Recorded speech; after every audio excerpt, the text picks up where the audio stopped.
السلام عليكم. الحمد لله والصلاة والسلام على رسول الله وعلى آله وصحبه ومن والاه، وبعد. النص مقيد بالتراث، لو التزمت هيكون عندك تطرف. لازم التنوير يأتي بالقوة، بين قوسين شغل عصابات وتنظيمات سرية، إعادة لأجواء ما قبل ثورة البلاشفة الملاحدة في الاتحاد السوفيتي السابق. نتناول في هذه الحلقة هذه المواضيع الثلاثة واللي طرحهم إسلام بحيري على قناة تكوين علنا. الراجل جاب من الآخر، فشاهد الحلقة للآخر واحتسب الوقت لله عز وجل. لازم كلنا نعرف نفكك هذه النقاط الثلاثة، لأن هذه النقاط الثلاثة عليها مدار عمل مؤسسات عملاقة النهاردة، مؤسسات حابة تنصر الإسلام الكيوت بتاع آخر الزمان، الحاد ما قبل الدجال. فهيا بنا. وإسلام حر، الإسلام نفسه يكون متحررا من تراثه، يعني لأنه بعتقد أن النص مقيد بالتراث. إسلام حر، الإسلام يكون متحررا من تراثه، النص مقيد بالتراث. التراث اللي هو السنة والأحاديث النبوية وفقه سلف الأمة والإجماع وعقيدة الصحابة، الحاجات دي اسمها التراث. فالنص القرآني مقيد بهذا التراث، مع أن سبحان الله في نفس النص القرآني الله عز وجل لن يرضى عنك إلا باتباعك لهذا التراث. والسابقون الأولون من المهاجرين والأنصار والذين اتبعوهم بإحسان، اتبعوا الصحابة رضي الله عنهم. فالله عز وجل يرضى عنك باتباعك للصحابة، اتباع ما عليه سلف الأمة، والذين آمنوا وهاجروا وجاهدوا في سبيل الله، المهاجرين، والذين آووا ونصروا، الأنصار، أولئك هم المؤمنون حقا. هو ده الإيمان الحق، الإيمان الذي كان عليه سلف الأمة. والله عز وجل يأمرنا أن نكون على نفس إيمانهم. يا أيها الذين آمنوا اتقوا الله وكونوا مع الصادقين. والآيات تتكلم عن الصحابة، كونوا معهم، كونوا على نفس إيمانهم. ولذلك قال النبي صلى الله عليه وسلم: أصحابي أمنة لأمتي، فإذا ذهب أصحابي أتى أمتي ما يوعدون. إذا ذهب فقه الصحابة وفهم الصحابة تهلك هذه الأمة. فأي حد يقول لك أنا تجديدي، أنا إصلاحي، ثم يهاجم التراث، يهاجم الموروث، يهاجم سلف الأمة، فهذا مفسد. وإذا قيل لهم لا تفسدوا في الأرض قالوا إنما نحن مصلحون، ألا إنهم هم المفسدون. طيب يا عم، آمن بما آمن به سلف هذه الأمة. لا، هؤلاء سفهاء. وإذا قيل لهم آمنوا كما آمن الناس قالوا أنؤمن كما آمن السفهاء. الله عز وجل توعد من يتبع غير سبيل المؤمنين، غير السبيل التي سارت عليه هذه الأمة، توعدهم بنار جهنم. ويتبع غير سبيل المؤمنين نوله ما تولى ونصله جهنم. فاللي يقول لك إن النص مقيد بسبيل المؤمنين، مقيد بما عليه الصحابة، مقيد بالسنة والتي لن تفهم أصلا النص إلا بها، فهذا شيطان بشري في صورة إنسان، كما في الحديث. في أول صحيح مسلم عن عبد الله بن عمرو بن العاص: إن في البحر شياطين مسجونة أوثقها سليمان يوشك أن تخرج فتقرأ على الناس قرآنا. شياطين هتطلع في آخر الزمان ويقول لك هو القرآن وبس، هيقول لك النص مقيد بالتراث. اللي عاوز يستزيد في هذه النقطة ويقرأ في أدلة حجية السنة وأدلة حجية فهم السلف، فأنا أوصيه بكتابي منكرو السنة، المذهب الضال عن القرآن. كتاب مهم جدا، الرابط في الوصف. ندخل بقى على النقطة الثانية. لو انت التزمت هيكون عندك تطرف. لو مسلم التزم بالقرآن والسنة وفقه سلف الأمة، اللي هو المسلم الطبيعي، اللي هو أي مسلم عادي، فهذا المسلم كيف ينظر له المؤسسون لمرحلة ما قبل الدجال؟ هيا نرى. نطلع لهم داعش اللي دايما في الخيال والبال منتظرة، يعني الإنسان الملتزم هيتحول إلى داعشي قريبا جدا. يعني الإنسان الملتزم هيتحول إلى متطرف قريبا جدا. هذا أخطر خطاب في تكوين على الإطلاق، بيربط المسلم الملتزم الطبيعي العادي بالتطرف. بيحاول يقنع الناس ويقنع السلطة السياسية في العالم الإسلامي إن المسلم لو التزم هيكون عنده تطرف. نفس اللي بتعمله راند مع الحكومة الأمريكية. نفس منهج كل اللوبيات المتطرفة في العالم الغربي، بيخوفوا السياسيين من المسلم الملتزم. هذا الخطاب التحريضي هو اللي أسس للإسلاموفوبيا، الخوف من الإسلام في الغرب. عاوز تكون مسلم ويتم قبولك في مجتمع ما قبل الدجال الذي يريد أن يمهد له هؤلاء، إذن عليك أن تتحرر من هيمنة التراث، من السنة، من العلماء، من إجماع الأمة. يتبقى فقط القرآن، هاتهولنا بقى وإحنا نفسره لك. إسلام إلحادي كيوتي لا يبقى فيه من الإسلام إلا اسمه، كما قال النبي صلى الله عليه وسلم عن إسلام آخر الزمان: يدرس الإسلام كما يدرس وشي الثوب. تتحول الأمة إلى حفالة شعير، حفالة كحفالة الشعير لا يعبأ الله بهم، وعلى أمثال هؤلاء تقوم الساعة. فهو ده إسلام تكوين. أما الإسلام الذي جاء به محمد بن عبد الله صلى الله عليه وسلم، الإسلام الذي عليه الصحابة ومن تبعهم بإحسان، فهذا عند تكوين مرفوض مرفوض مرفوض. عندما تصور المسلم الملتزم إن عنده تطرف، فهذه إعادة توليد للتطرف. أنت بهذا الخطاب بتمهد الطريق للتطرف. لما تقول لي لو أنا التزمت هيكون عندي تطرف، فأنت بهذا تصنع التطرف. بتعمل تعاطف مع أي شخص عنده تطرف، بتصور الناس اللي عندها تطرف على أنها الناس الملتزمة. هذا الخطاب تهديد للأمن المجتمعي، خطاب يعيد صناعة التطرف لكن من طريق آخر. والنقطة الأخطر من ذلك، القراءة المتطرفة للنص الشرعي هي في الأساس قراءة تنويرية حداثية وليست تراثية، قراءة متحررة من ضوابط الفهم السلفي الصحيح للنص الشرعي، يعني نفس قرايتك للنص الشرعي، لكن طبعا مع اختلاف النية. واحد بيضيع الآخرة بتاع الناس اللي هو حضرتك، والآخر بيضيع الدنيا. فالتنوير والتطرف كلاهما يتعامل مع النص من غير ضابط. ده الأغرب من كده، إسلام بحيري وشلة التكوين بينظروا للمجتمع إن هو مجتمع جاهلي متخلف، نفس نظرة الناس اللي عندها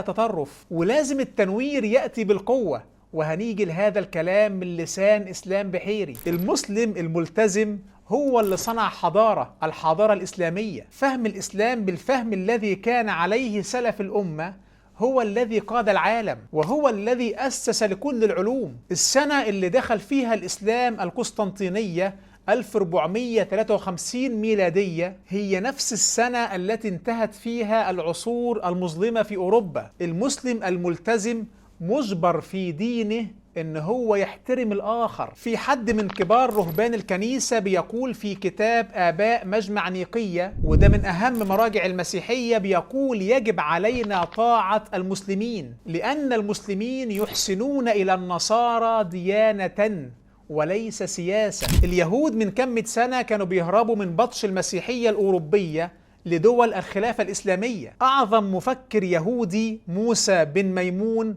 الذي يقول عنه اليهود من موسى إلى موسى لم يقم مثل موسى. هذا الرجل كتب أعظم المصنفات في اليهودية في قصر صلاح الدين الأيوبي. التعددية نعيشها واقعا قبل أن نراكم، ليست عندنا مشكلة مع الآخر، انتوا اللي عندكم مشكلة معانا. بتهيجوا الحاكم ضد المسلم الملتزم الطبيعي، عاوزين تعيدوا التطرف للعالم الإسلامي لأن انتوا بتحصلوا على التغذية من التطرف، بتقدموا خطابكم من تحت طاولة التطرف، بتكذبوا على النظام الحاكم ان انتوا بتقدموا خطابا يخلص من التطرف، مع ان انتوا إعادة لتوليد التطرف. أنتم أحوج الناس للتطرف، بتصنعوا التطرف عشان تتغذوا عليه. هو مين اللي رد على الفكر اللي فيه تطرف إلا علماء المسلمين اللي فاهمين النص الشرعي فهما سليما؟ هو مين اللي أوقف انتشار أصحاب التطرف إلا علماء المسلمين،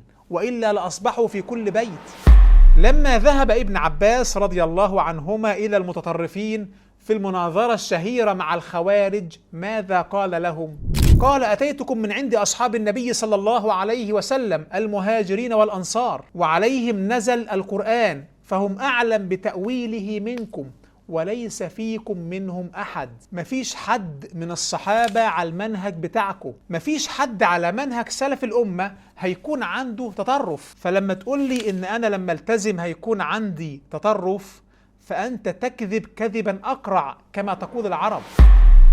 فرض ده التنوير بالمناسبة، وأي حد بيدعي التنوير بيأتي من تحت من الجمهور، فبيتثقف الجمهور، فبالتالي بتطلع لفوق الحكايه لحد ما يخلق جيل كامل يمسك هو المناصب اللي تعمل تنوير. ده كلام فاضي ما حصلش في التاريخ. لكن التنوير بيجي بقرار فوقي. التنوير بيجي بقرار فوقي، تنوير بالإكراه، غصب عنك هننشر التنوير. وأنا على فكرة أتفق معه، مفيش مجتمع يقبل إن دينه يتحرف عين عينك إلا بالإكراه، فهذا لا يأتي إلا بقرار فوقي بالإجبار. وده اللي عملته رابطة الملحدين العسكرية في الاتحاد السوفيتي السابق، نشروا التنوير بالإكراه، كانوا بيتربصوا بأي رجل دين ويقتلوه. على سنة 1940 كانوا قتلوا عشرات الآلاف من رجال الدين. لو ترك التكوين من غير تفنيد لأطروحاتهم، وأنا مسؤول عن هذه الكلمة، لو ترك التكوين وانتشرت أقوالها فسوف تظهر رابطة تكوين العسكرية، وهو ملحد مصري معروف بيحرض على قتل شيوخ المسلمين. الشيوخ على الدولة ان هي تعتقلهم وتصفيهم داخل وخارج مصر. اعتقال شيوخ السلفيين او تصفيتهم الف باء امن قومي مصري. يعني المفروض انت كملحد او لا ديني او تنويري تسعد لاي مصيبه تقع على المسلمين. يعني انت دلوقتي في اخوه ملحدين ولا دينيين بتجيلهم بالاخ بيبقى مكتئب وبتاع وعايز ينتحر، انا بقول له ما تنتحرش. اعمل لو انت بقى اصل انت لو انتحرت ضيعت حياتك هدر كده، اعمل حاجه في البيئه البشريه قبل ما تنتحر. موت لك شيخ من الشيوخ دول غزه، يعني قبل محمد حسان في الشارع بدل ما تروح تنتحر ترمي نفسك من البلكونه، لا قبل محمد حسان في الشارع وغزه. بدل ما تنتحر موت لك احد الشيوخ. تربيه الخطاب التنويري. فهذه الشله تحتاج لمنصب وسلاح، وهنكون قدام رابطه تهدد اي مسلم، هتفرض التنوير بالقوه زي ما حصل في الفاشيه العلمانيه في تركيا، زي ما حصل في الستالينيه مع رابطه الملاحده العسكريه. اقرأوا التاريخ لتعرفوا ماذا يخبئ لكم هؤلاء. في مدينة فاندييه وحدها قتل 250,000 إنسان لأنهم رفضوا عبادة العقل. الإرهاب بدأ في العالم مع بداية التنوير في الثورة الفرنسية، ونحن اليوم في العالم الإسلامي قدام تهديد إرهابي تحت مسمى تنوير العالم الإسلامي، نفس ما حصل في فاندييه. ضبط الحكاية فيما هو قادم في إيد السلطة بقوانين قصرية. سلطة وسلطة تفرض قوانين، ثم سلطة تسمح بالتنوير، فيبقى دورنا. قوانين قصرية، سلطة تفرض قوانين تسمح بالتنوير، واحنا نشتغل. لازم قوانين قصرية. التنوير لا يأتي إلا بالإكراه. هل نحن نعيش أجواء ما قبل ثورة البلاشفة الملاحدة في الاتحاد السوفيتي السابق وأنا لا أعلم؟ لو الموضوع كده عرفونا، أصل هذا الكلام خطير وله ما بعده. كل حركات التنوير في أوروبا نشأت على أساسها كل عصابات الإبادة الجماعية. الستالينية في الاتحاد السوفيتي السابق كان اسمها الستالينية التنويرية، النازية في ألمانيا كان اسمها النازية التنويرية، تنويرية الرايخ الثالث. هتلر قال لهم مفيش حاجة اسمها رجال دين وعمل لهم المسيحية الإيجابية. فأنت ناقصك السلطة والسلاح وهتعمل أمجاد هتلر وتعمل لنا الإسلام الإيجابي. حركات التنوير التي أبادت رجال الدين في أوروبا طوال القرن الماضي أنا عملت عنها كتاب كامل. الإلحاد يسمم كل شيء، رابط هذا الكتاب في الوصف. شلة تكوين شكلها عاوزانا ندخل في نفس هذا المنعطف. غياب الخلافة، وهو أفضل حدث في تاريخ الإسلام بالمناسبة، يعني اختفت الخلافة. طبعا أفضل حدث في تاريخ الإسلام غياب الخلافة. كلما كان عدوك متفرقا كلما سهل اصطياده. شطور يا سلو. بل إن المسجد الأقصى لا يعني الإسلام في شيء. مسجد زي أي مسجد. بل إن المسجد الأقصى لا يعني الإسلام في شيء. مسجد زي أي مسجد. إيه يعني المسجد الأقصى؟ إيه يعني أول القبلتين وثاني المسجدين وثالث الحرمين؟ إيه يعني من أقدس مقدسات المسلمين؟ مسجد زي أي مسجد. وده كان جواب سؤال الشيخ الأزهري اللي فوجئ بفخامة عربية إسلام بحيري. التوهين من المسجد الأقصى بيكسب. يعني أسألك بالله سبحانه وتعالى، من أين هذه الأموال التي جاءت إليك؟ أنا بسأل حضرتك، الأستاذ إسلام بالأمس رأيناه عندما كنت هنا في القناة سيارة بسم الله ما شاء الله فخمة. يا سيدنا التنوير كسبنا كتير. فالموضوع شعب عظيم له تاريخ عظيم من أيام الكنعانيين اسمه فلسطين، انتزعت منه أرضه. إيه علاقة الإسلام بالموضوع؟ شعب عظيم انتزعت منه أرضه، إيه علاقة الإسلام بالموضوع؟ ده ناقص يقول لك إن الفلسطينيين إخواتنا. عيش انسان، اسمع حفله واسمع اغنيه واسمع ام كلثوم واسمع الاغاني الجديده واسمع اي حد، فمش ممكن بعدها وانت بترتقي كده تقول انا عايز اقوم اقتل كل الجامع ده بقنبله. مستحيل تسمع أغنية وتقول عاوز أقتل. في حد بيسمع فن ويتحول لإرهابي؟ العقلية بتاع إسلام بحيري بتفكرني بعقلية العلمانيين بتوع الثمانينيات، اللي هو لسه مفيش سوشيال ميديا ولا في بحث على جوجل وبيضحكوا على الناس بأي هبد. يا ابني ابحث ب50 قرش على أي موقع بحث. الأغاني والموسيقى بتهيج للقتال أصلا، حتى قال العرب قرعت طبول الحرب. أفلاطون في كتاب الجمهورية بيؤكد أن الموسيقى والأغاني مهمة جدا للمحارب. الأوركسترا أصلا بتحفز المحاربين. في معاهد موسيقى في بعض الدول تابعة للجيوش عشان تحفز الجندي. عمرك ما سمعت عن حد اسمه هتلر؟ عمرك ما شفت لوحات فنية لهتلر؟ دي واحدة من أشهر لوحات هتلر. وفضل هتلر الكيوت يمارس الفن طول عمره. الموسيقى جزء لا يتجزأ من العسكرية النازية. ستالين كان بيعشق الفن. لينين الملحد السفاح اللي قتل عشرات الآلاف من رجال الدين، لما سألوه ما الذي سيحل محل المعبد قال المسرح. ماو زيدونج صاحب أكبر مجاعة متعمدة في التاريخ البشري، الملحد ماو كان رئيسا لمنتدى الفن والأدب في الصين. فالفن مش بيمنع من الإرهاب. ابحث قبل أن تفتح الكاميرا. التنوير ظهر في أوروبا من حوالي 200 سنة بنفس الأهداف والمصطلحات والمنطلق بتاع تكوين، وانتهى بإلحاد أوروبا. الناس تهاونوا معهم، محدش بيرد، فانتشر الإلحاد انتشار النار في الهشيم. وهذا الموضوع ذكرته بالتفصيل في مقدمة كتاب بصائر. رابط هذا الكتاب في وصف الفيديو. بالمناسبة هذا الكتاب مهم جدا لأي ملحد، لأي باحث عن الحق بإنصاف. فالتنوير أخطر من الإلحاد الصريح بألف مرة. أصلا لو راجعت النصوص في الفكر المنتشر في آخر الزمان هتجد إن هو فكر تحريفي للإسلام وليس الإلحاد الصريح. فكر التنوير، فكر الشحرورية، فكر التكوينية، فكر المعالجين بالطاقة وتنظيف الشكرات والطلب من الكون بالتخيل، العودة لعبادة وثن الكون. ففتنة ما قبل الدجال تنويرية وليست إلحادية. عشان كده لازم ندرس ونحصن أنفسنا. نحن أمام تهديد بموجة شكوكية في العالم الإسلامي لو لا قدر الله أهملنا التحصين المعرفي. لو تكوين مشت هيطلع غيرها. فلازم مشاريع دعوية موازية. لازم كل مسلم يفكر في مشروع دعوة إلى الله. فرغ ساعة واحدة من يومك لمشروع دعوة إلى الله. انوي إنك تفرغ 10 سنوات من عمرك لمشروع دعوة إلى الله عز وجل. استقطع من مالك، اطلب علم شرعي، جهز نفسك لمشروع دعوة إلى الله عز وجل. استعن بالله وخذ بالأسباب. فرغ من يدعو إلى الله. من جهز غازيا فقد غزا، كما قال صلى الله عليه وسلم. بنا أو بغيرنا الإسلام سينتصر.